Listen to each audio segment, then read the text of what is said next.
আসসালামু আলাইকুম বন্ধুরা, তোমরা সবাই কেমন আছো? আশা করছি খুবই ভালো আছো। কাছে এবং দূরে যে যেখান থেকে আমার এই ভিডিওটা দেখতেছো সবাইকে আমার তরফ থেকে অনেক অনেক ধন্যবাদ। তো বন্ধুরা, আজকে আর একটা নতুন ভিডিও নিয়ে এসেছি। তো তোমাদের সামনে তো আজকে একটা অন্যরকম ভিডিও, তো অন্যরকম বলতে এই রান্নাবান্নায় আছে তার সঙ্গে। তো বন্ধুরা, আজকে আমি মাটির চুলে অনেক কিছু রান্না করব, সেটাই তোমাদের সঙ্গে শেয়ার করব। যেহেতু মাটির চুলে রান্না আমি একদমই করি না, তো ভাবলাম আজকে রান্না একদিন শুধু একটা রেসিপি বানিয়ে শেয়ার করেছিলাম, আর তো তেমন কিছু রান্না করা হয়ই না।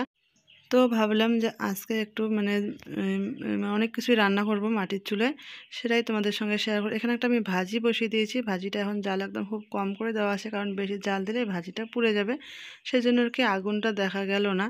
তো বন্ধুরা, এই যে মাটির চুলায় বসে বসে রান্না করা আমার তো বেশ বেশ ভালো লাগে। তো কী আর করবো, কিন্তু সময় পাই না যে বসে বসে রান্না করব, সেটার টাইম হয় না। তো সকালবেলা আমি রুটি বানাতে বানাতে সব রান্না শেষ করে দিই, আর তারপরে দুপুরবেলা আমি ছেলেকে স্কুল পাঠিয়ে দিয়ে তারপরে বাকি বাড়ির অন্যান্য কাজ থাকে সেগুলো করতে লাগে।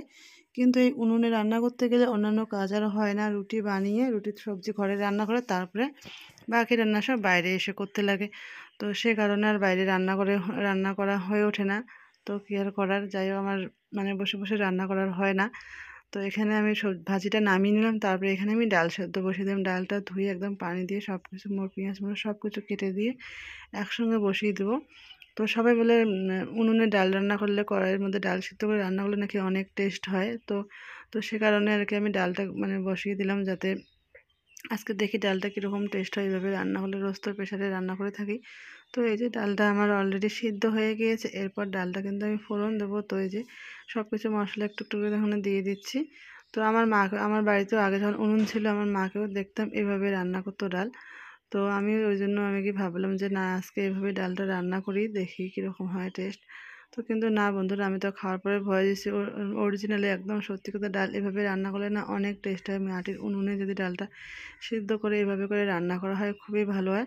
তো এখানে আমি সব কিছু মশলা হলুদ আর জিরে গুঁড়ো দিয়ে, তো ডালটা আমি এই যে একটু পানি দিয়ে দিলাম, দিয়ে ভালো করে একটু ফুটিয়ে নেব। ফুটিয়ে নিয়ে তারপরে কিন্তু ডালটা ফোড়ন দেবো।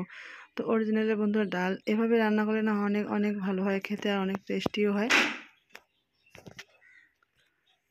তো এই যে দেখতে পাচ্ছ, এই যে ডালটা আর কি আমি এইভাবে করে নেড়ে চেড়ে দিচ্ছি, দেখতেছি সব কিছু ঠিক আছে কিনা। তো এখনও কিন্তু আমি লবণ দিই, ডালটার মধ্যে না লবণ দিতে আমি ভুলে গিয়েছিলাম, লবণটা আর কি পরে দিয়েছিলাম। তো ওই যে প্রেশারের মধ্যে ডাল সিদ্ধ করতে লবণ দেওয়া হয়, ওই আন্দাজে ছিলাম আর কি। ডালটা আর কি এখনও লবণে দিতে পারিনি।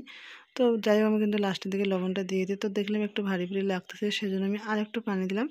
তো যেহেতু একটু ডাল পাতলা ডাল না হলে না একটু ভালো। তো এই যে নেড়ে চেড়ে ভালো করে দিচ্ছি আর কি, যাতে ডালটা আর কি সব কিছু ঠিকঠাক হয়ে যায়। ডালটা কিন্তু এটা ঘুর্ণি দিয়ে ঘাটা না ঘাটলেও চলে।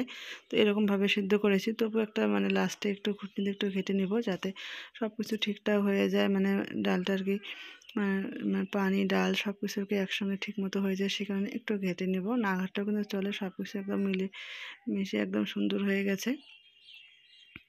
তো এদিকে যে ডালটা আমার ফুটে গেল, তারপর ডালটা কিন্তু আমি নামিয়ে নেব। ডালটা ঢেলে নিলাম, ঢেলে নিয়ে এবার কিন্তু ডালটা আমি ফোড়ন দিয়ে দেবো।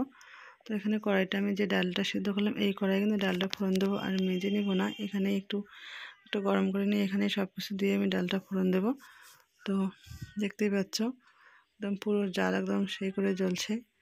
তো আমার এরকম জাল জ্বলে এভাবে রান্না করতে করতে কিন্তু বেশ ভালোই লাগে। তো এখানে আমি শুকনো মরিচ দিয়ে দিলাম। তো শুকনো মরিচটা দেওয়ার সঙ্গে সঙ্গে একদম লাল হয়ে কালো হয়ে যাচ্ছিলো। তো তারপরে আমি ফোড়ন দিলাম। তো 5 ফোড়ন দেবো, দিয়ে একটু নেড়ে চেড়ে নিয়ে তারপর ডালটা আমি ফোড়ন দেবো। তো এভাবে ডালটা আর কি ফোড়ন দিলে কিন্তু অনেক টেস্ট হয়। তো এই যে দেখতেই পাচ্ছ বন্ধুরা। তো বন্ধুরা, যারা যারা এখনও পর্যন্ত লাইক করে দাওনি, তোমরা অবশ্যই একটা লাইক করে দিও। আর যারা লাইক অলরেডি করে দিয়েছো, তাদেরকে তো আমার তরফ থেকে অনেক অনেক ভালোবাসা। আর বন্ধুরা, যারা যারা আমার আজকে ভিডিওটা প্রথম দেখতেছো, তোমরা কিন্তু অবশ্যই সাবস্ক্রাইব করে দিও। আর বেল আইকনটা যদি না বাজিয়ে থাকো, তো অবশ্যই বেল আইকনটা বাজিয়ে দিও, যাতে আমি কোনো নতুন ভিডিও আপলোড করার সঙ্গে সঙ্গে তোমরা নোটিফিকেশানটা পেয়ে যাও আর আমার ভিডিওগুলো দেখতে পারো। তো বন্ধুরা, এই যে ডালটা আমার ফোড়ন দেওয়া হয়ে গেল, তারপর ডালটা একটু কাঁটা দিয়ে একটু ঘেটে নিব। তো এই যে ডাল কাটা, এটা ঘুটনি বলে আমাদের এখানে।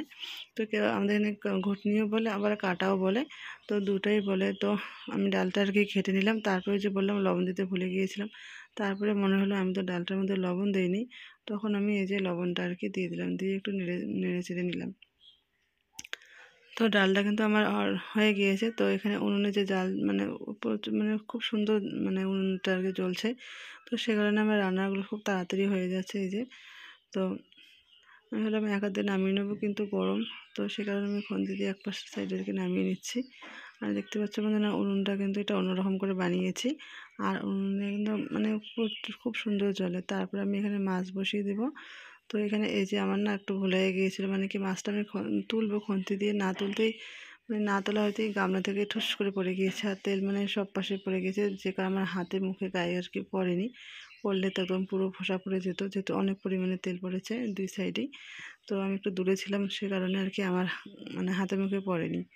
তো সেজন্য আর কি বেঁচে গিয়েছে, নাহলে কিন্তু আমার উনুনে রান্না করা একদম বের হয়ে যেত। সবাই বলতো আর কি যে শখ বেশি উনুনে রান্না করা। তো সে কারণে আর কি যাই হোক মানে দুর্ঘটনা থেকে বেঁচে গেলাম, নাহলে তো আমার পুড়ে গেলে তো ফোসা পড়তোই, তেল যদি হাতে পায়ে বা মুখে পড়তো। তো যাই হোক, পড়েনি, ভালো হয়েছে, আল্লাহ যা করে ভালোর জন্যই করে, কথায় আছে। তো তারপর আমি যে মাছগুলো আমি সুন্দর করে ভাজি করে নিলাম। এরপর আমি মশলাগুলো কড়াইয়ের মধ্যে দিয়ে দেবো। তো মশলাটা যেহেতু আগুনটা অনেক পরিমাণে জ্বলছে, সে কারণে আমি পানিটা আগে দিয়ে দেবো, নাহলে কিন্তু মশলাটা আমার পুড়ে যাবে।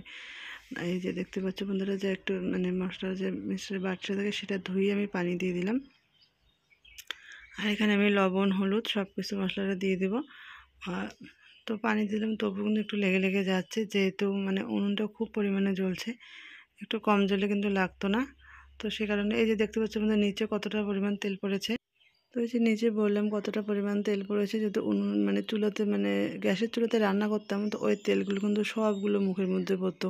তো গ্যাসের চুলাতে রান্না করতে গেলে কি হয়, মানে একটু তো তেল ছিটকে সেটা এসে মুখে আর চোখে আগে পড়ে, তারপরে অন্য কিছু। তো এখানে কিন্তু সেটা হলো না, তেলটা ছিটকে বাট মুখে আর মানে মুখের মধ্যে পড়েনি, তার জন্য আমার খুব ভালো লেগেছে। কারণ কি এভাবে যদি না গ্যাসে রান্না যদি একটু তেল ছিটকায়, সেটা গিয়ে একদম চোখে আর মুখে গিয়েই পড়ে। সেটা অনেক কবারই আমার সঙ্গে হয়েছে। তো মানে মানে বেশি পরিমাণে পড়েনি, একদম অল্প পরিমাণেই পড়েছে, যে যখনই পড়েছে। কিন্তু আর ওই যে মাটির চুলাতে রান্না করতে কিন্তু এই জিনিসটা হলো না, একদমই মুখের মধ্যে আমার একটুও পড়েনি, সব একদম এপাশে আর ওপাশেই পড়েছে।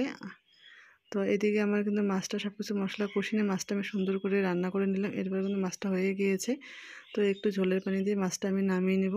আর জালটা এত জোরে জ্বলছে, একটা শুধু মানে কাঠ দিয়েছি ভিতরে, তবুও কিন্তু জালটা সেই জ্বলছে। তো এই যে, আর মাছটা আমার খুবই তাড়াতাড়ি হয়ে গেলে একটু দিয়ে সাইডে লেগে যায় আর কি।